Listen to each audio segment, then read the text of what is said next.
ಸ್ವಾಗತ. ನಾನು ಡಿಂಪ್ರಿತಾ ಯಶ್ವಂತ್. ಇದೀಗ ಹೆಡ್ಲೈನ್ಸ್. ಕೆಪಿಎಸ್ಸಿ ಪ್ರಶ್ನೆ ಪತ್ರಿಕೆಯಲ್ಲಿ ಕನ್ನಡ ದೋಷ, ತನಿಖೆಗೆ ಆರ್ ಅಶೋಕ್ ಪಟ್ಟು. ರಾಜ್ಯಪಾಲರ ಕಚೇರಿ ರಾಜಕೀಯ, ಪಕ್ಷದ ಕಚೇರಿ ಆಗಬಾರದು, ಡಿಸಿಎಂ ಡಿಕೆ ಶಿವಕುಮಾರ್. ಮೂಡಾ ಹಗರಣ, ರಾಜ್ಯಪಾಲರ ಪ್ರಾಸಿಕ್ಯೂಷನ್ ಪ್ರಶ್ನಿಸಿ ಸಿಎಂ ಅರ್ಜಿ, ಸೆಪ್ಟೆಂಬರ್ 2ಕ್ಕೆ ವಿಚಾರಣೆ ಮುಂದೂಡಿದ ಹೈಕೋರ್ಟ್. ಕೀಳು ಮಟ್ಟದ ಭಾಷೆಗೆ ನಾನು ಕುಗ್ಗಲ್ಲ, ಮಲ್ಲಿಕಾರ್ಜುನ ಖರ್ಗೆಗೆ ಛಲವಾದಿ ನಾರಾಯಣಸ್ವಾಮಿ ತಿರುಗೇಟು. ಅಸುರಕ್ಷಿತ ಆಹಾರಗಳ ವಿರುದ್ಧ ಎಫ್ಎಸ್ಎಸ್ಎಐ ಸಮರ, ರಾಜ್ಯಾದ್ಯಂತ 2800ಕ್ಕೂ ಹೆಚ್ಚು ತಿನಿಸುಗಳ ಪರಿಶೀಲನೆ.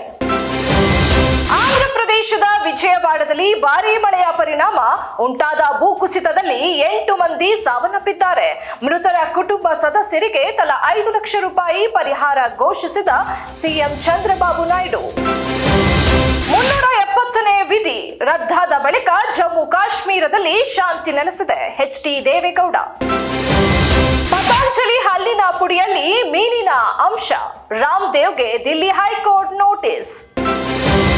ಪ್ಯಾರಾಲಿಂಪಿಕ್ಸ್ ನಲ್ಲಿ ಭಾರತಕ್ಕೆ ಮತ್ತೊಂದು ಪದಕ, ಶೂಟಿಂಗ್ ನಲ್ಲಿ ಕಂಚು ಗೆದ್ದ ರುಬೀನಾ ಫ್ರಾನ್ಸಿಸ್.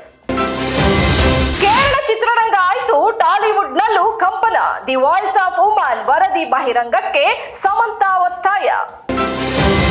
ಇದಾಗಿತ್ತು ಇವತ್ತಿನ ಪ್ರಮುಖ ಸುದ್ದಿ. ಮತ್ತಷ್ಟು ಸುದ್ದಿಗಳಿಗಾಗಿ ನೋಡ್ತಾ ಇರಿ ಪ್ರಜಾಧ್ವನಿ ಟಿವಿ.